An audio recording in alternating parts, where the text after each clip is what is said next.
Wow, GPUs are already below their MSRP. New CPUs from AMD and, well, looks like Nvidia's coming out with an absolute monster. Let's talk about it. Before that, this video is brought to you by FlexiSpot and the Pro Plus Standing Desk E7. The Pro Plus Standing Desk E7 is a high-quality and durable standing desk that can go all the way from 23.6 to 49.2 inches, which is great for people of all sizes and allows you to get the health benefits of standing while working, which can be crucial these days if you work from home. Not only that, but the desk is virtually silent while it raises, and you can set and save profiles with the easy-to-use controller that comes with the desk, so you can quickly change to your favorite heights. Plus, the desk fits great into all types of office environments with its high-quality wood, which feels nice to use and sturdy enough to be accurate when using a mouse or writing. So if you want to stay in good health while working and you're looking for a great standing desk, be sure to click the link in the description below. That's right, you heard me correctly. Certain GPUs are already below their MSRP in certain regions at the very least. And the specific GPU we're going to be talking about today is the RX 6500 XT. This is the GPU that is available below its actual MSRP, which, if you know my thoughts on the 6500 XT, I absolutely trash this video card, as I believe being called the 6500 XT, you would expect it to be a massive jump over the 5500 XT, and well, that just simply wasn't the case, even in the best case scenario. So yes, of course, I'd rather see a card like the RTX 3080 be below its MSRP, as I would be a lot more excited about that one in particular, but hey, progress is progress, and I'm just super excited that we are starting to see a bunch of these cards starting to come in below their MSRP. Now, this is occurring first over in Germany. It looks like it's going to be possibly happening next in the US, as I have seen the RX 6500 XT in the US also becoming very, very close to its MSRP as well. But this information comes from the website Tom's Hardware, and I'll go ahead and read what they had to say about it, and then I'll give you my thoughts on it. So according to Tom's Hardware, they say, quote, one of Germany's biggest online PC tech retailers, Mind Factory, has a twin fan cooler power color design advertised at 169 euros, including VAT. This euro price is equivalent to $189, and we must remember that Germany's VAT is quite an impactful sales tax at 19%. If we remove the added VAT to get to a price that would be advertised in the US, we would have $159. So yeah, guys, this is super exciting because although I didn't necessarily love the price of the 6500 XT at $200, well, I think the conversation changes drastically when we're talking about $159. In fact, if they changed the name from 6500 XT to 6500 and it was available in the US at $159, I'd be like, bye.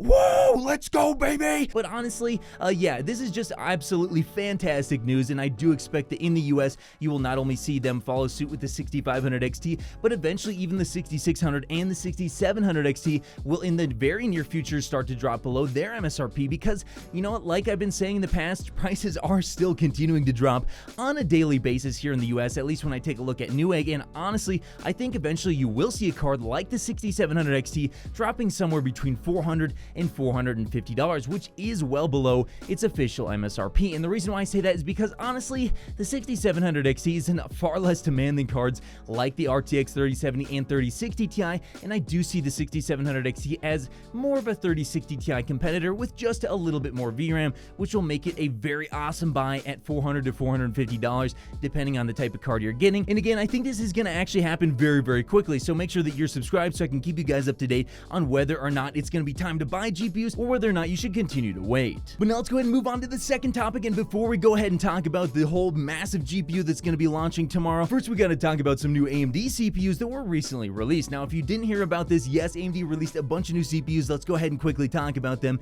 and I'll give you my thoughts on them. So, starting off with the 5800X 3D, we know about this, $450. This is going to be their brand new fastest CPU, and it's going to have their new 3D cache, and apparently it's going to have up to 96 megabytes of L3 cache, which is absolutely insane. But more exciting, we actually have some budget CPUs coming out from AMD with the 5700X, which is going to be basically a lower clock 5800X coming in at $300, the 5600 coming in at $200, the 5500 coming at $160, which is going to be absolutely fantastic value. And then we're going to have the Ryzen 5 4600G at $154, the 4500 at $130, and the Ryzen 3 4100 at $100. And if you guys want more information, of course, you can go ahead and pause the video and take a look at this chart. But honestly, guys, I don't want to spend too much much time talking about these CPUs because it is already on the Zen 3 architecture, which we have had out for some time, and I think these CPUs are long overdue. I think they should have launched these at the very beginning, but I know that when they originally launched Zen 3, they were in such high demand, there was simply no reason to launch these budget-friendly CPUs. But the great news is, because Alder Lake came out and it was just fantastic value,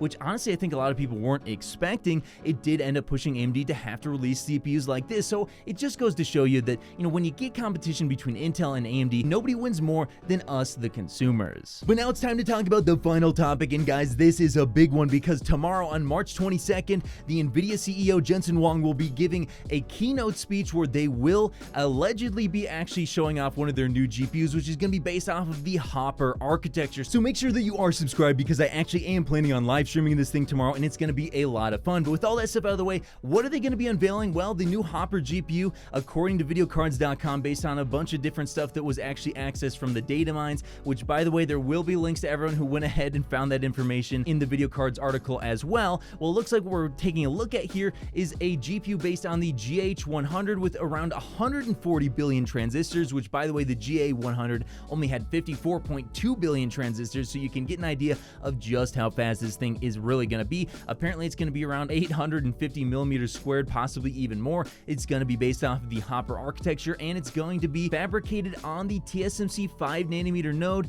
Apparently, it's going to have around 134 GPU clusters with around 17,152 CUDA cores, which is actually pretty close to the leaked Lovelace stuff that we've been talking about. And apparently, it's going to have 48 megabytes of L2 cache, which is just an insane amount. If you take a look at like the GV100, that only had 6 megabytes of L2 cache. So you can see here that Nvidia is going up in terms of cache. Apparently, the memory bus is going to be around 6,144-bit, or at least that's what they believe so far, with probably around 128 gigabytes of HBM3 memory. That is completely insane. Apparently, the TDP is going to be between 250 and 500 watts, and it will be launching in 2022. So some super exciting stuff there. Honestly, guys, I think this is going to give us kind of a rough general idea of what kind of improvement we can expect to see out of Lovelace. So I can't wait to go ahead and take a look at the live stream tomorrow when they do talk about this GPU, because as soon as they bring this GPU out and they start talking about it, again, it's going to give us an idea of what kind of architectural jump we're going to be looking at in terms of Lovelace, because oftentimes their data center GPU is kind of similar in architecture to something that they're going to be bringing out in terms of the mass market with their RTX cards, although there are definitely going to be some differences between the two. So it'll be a lot of fun to go ahead and just take a look at this architecture, see what we're going to be getting out of Lovelace. And honestly, guys, if you want to take a look at that, again, make sure you're subscribed. But yeah, this is looking to be an absolutely monstrous GPU. But hey, that's just what I think. When do you think that all GPUs in the US are going to fall below their MSRP? Let me know your guys' thoughts in the comments below. And of course, I'll see you in the next video. If you made it to the end of the video, be sure to drop a like. Every time you do so, AMD and Nvidia get more stock. Also, if you want to see more, click here. You won't be disappointed.